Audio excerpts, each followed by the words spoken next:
there, everybody. Natalia Mello here, and today's episode is going to be quite fun and a bit personal. And before, let's address the elephant in the room. Before you get a little creeped out about my little friend here, I'm gonna explain to you what today's video is gonna be about, so you're gonna understand my friend here. So a lot of you ask me all the time how I met my husband and how we ended up being together, and you know, because I'm originally from Brazil and I lived in Florida. He is from Northern Ireland, lived in England, and you know, like whenever I lived in Northern Ireland and people would ask me where I'm from, and I'm like, I'm from Brazil, and then they would be like, okay, how did it happen? Oh, but I also lived in Florida. And then they were like, so I figured that doing a video about it would be a great idea.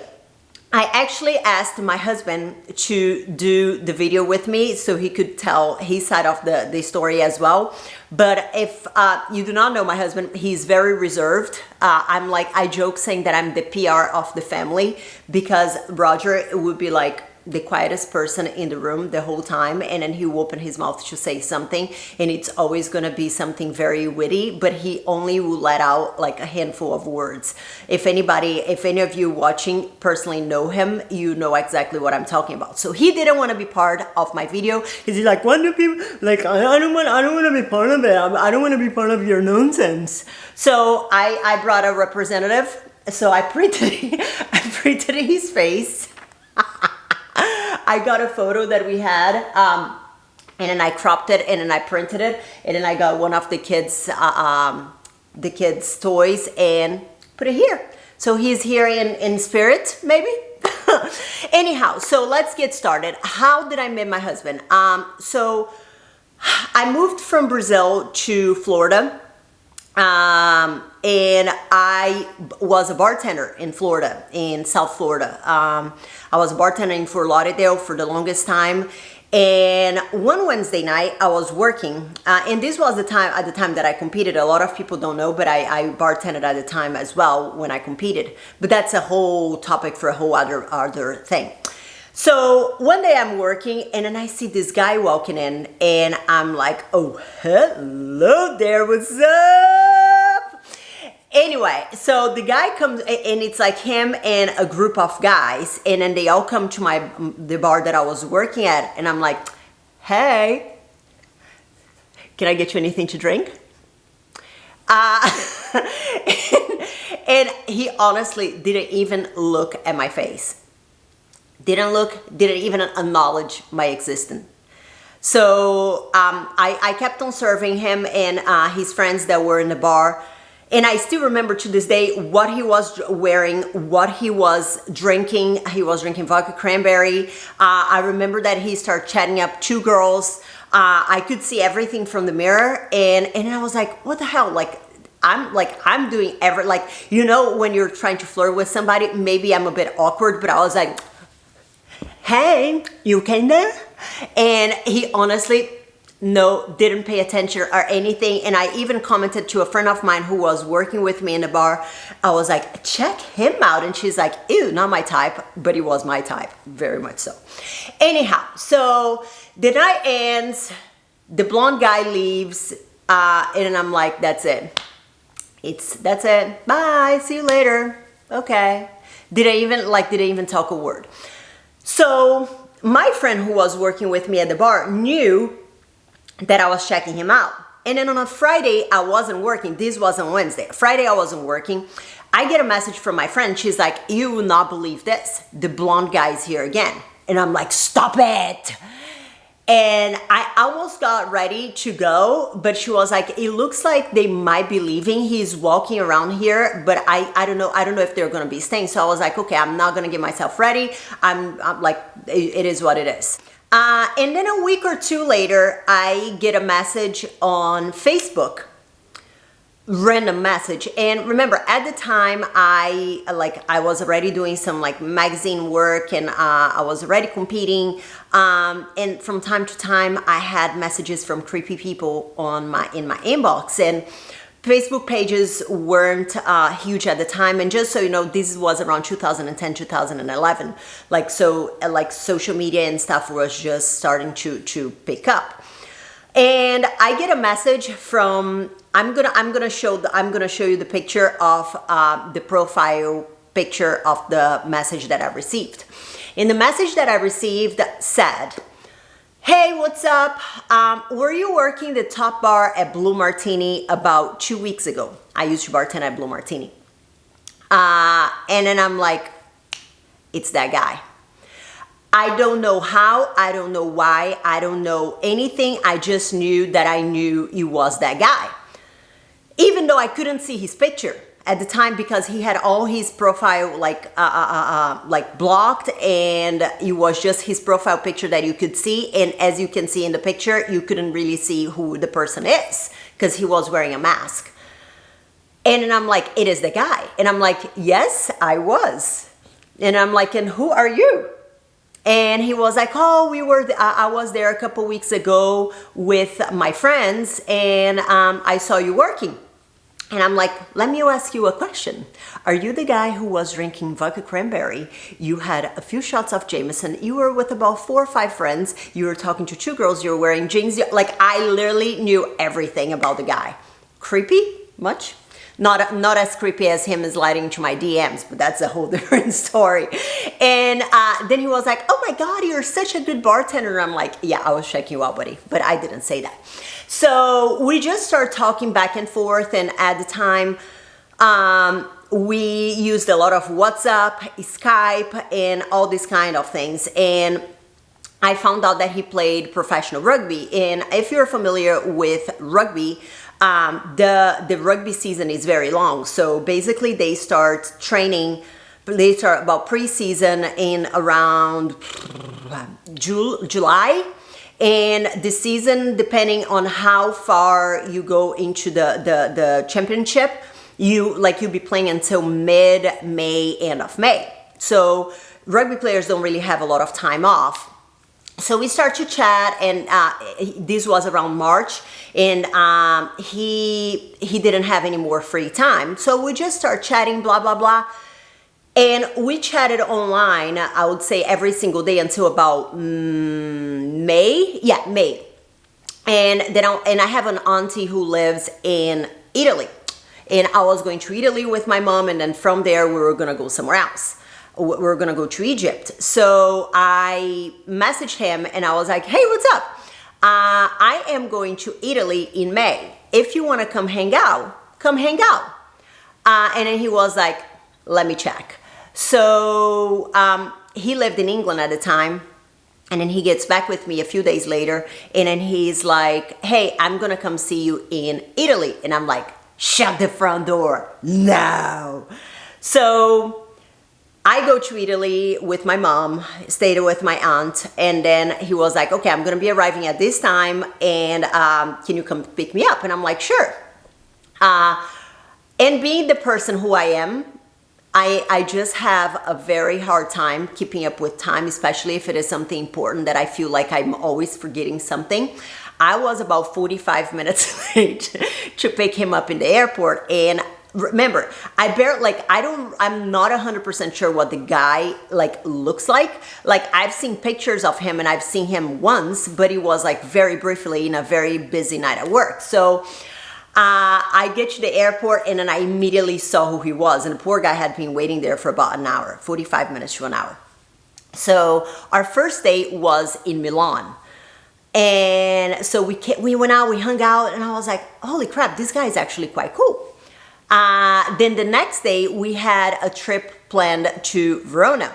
Verona is another part of Italy that is not too far from Milan. Milan's where my auntie lives. So we hung out in Milan, in Verona, which that's where the whole Romeo and Juliet story kind of takes place. There is some relation to Verona.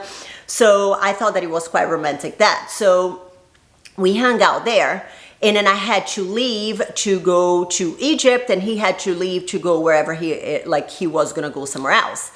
And I kept in touch with him, and then whenever I went back to Fort Lauderdale, he was like, hey,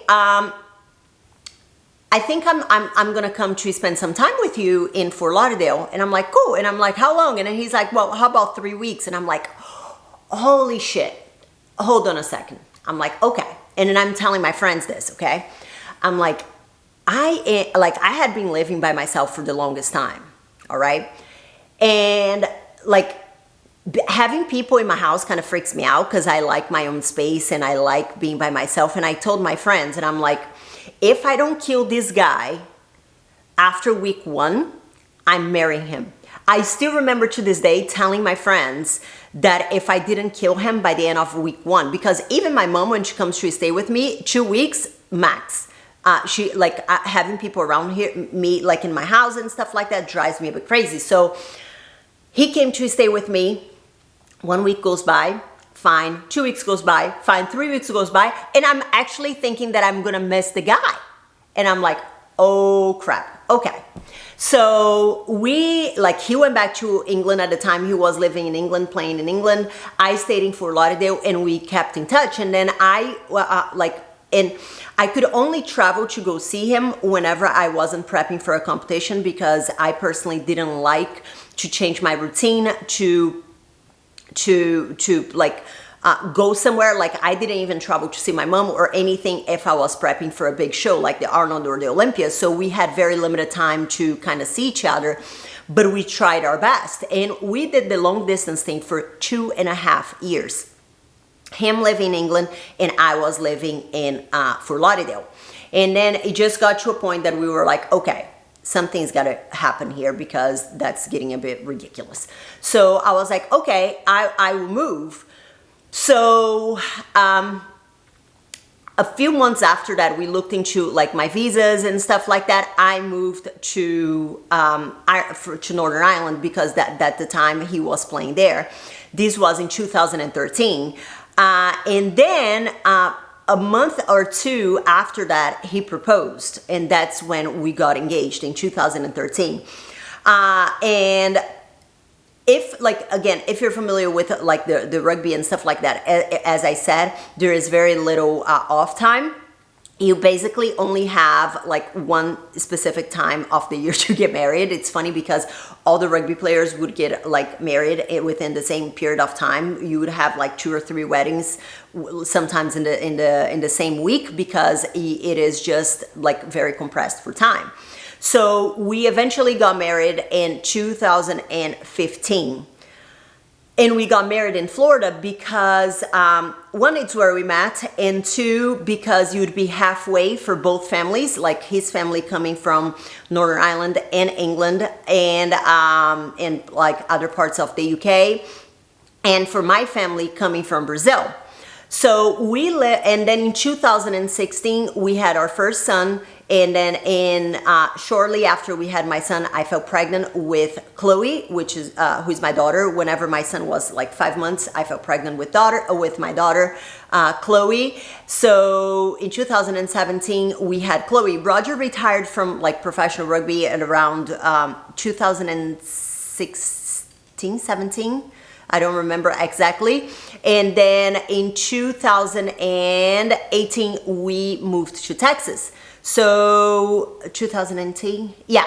So we've been together for about like 9 years now, 9-10 years.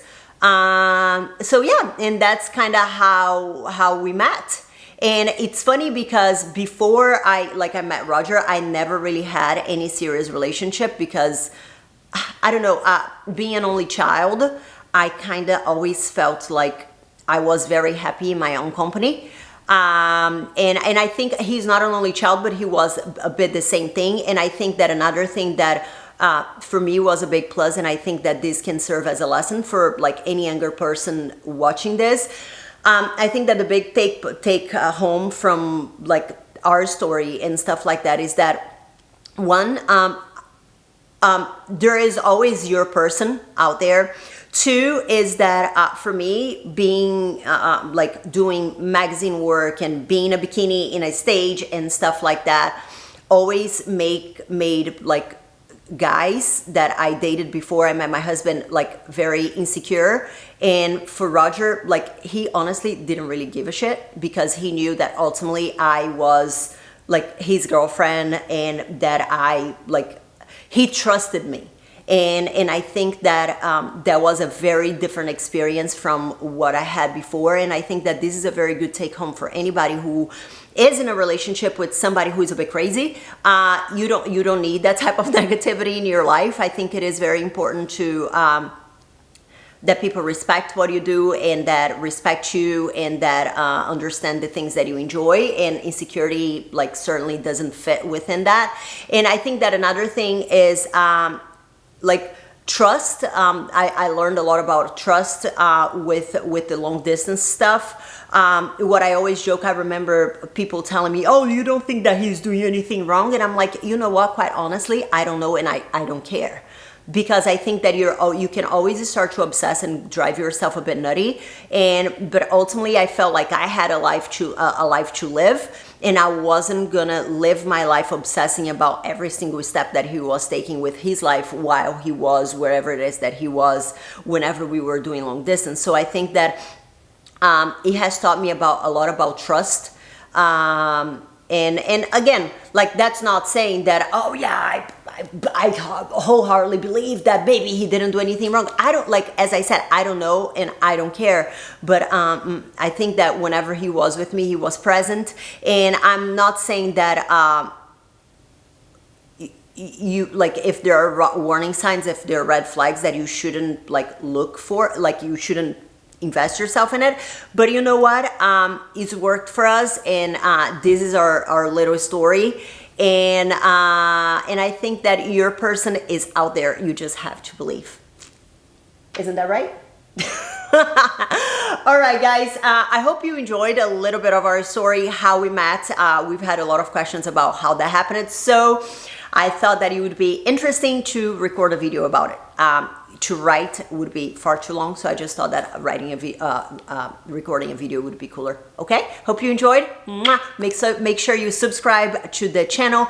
There are going to be a lot of more content, like talking about life, talking about fitness, talking about kids, talking about motherhood, and everything. So make sure you subscribe. Bye bye.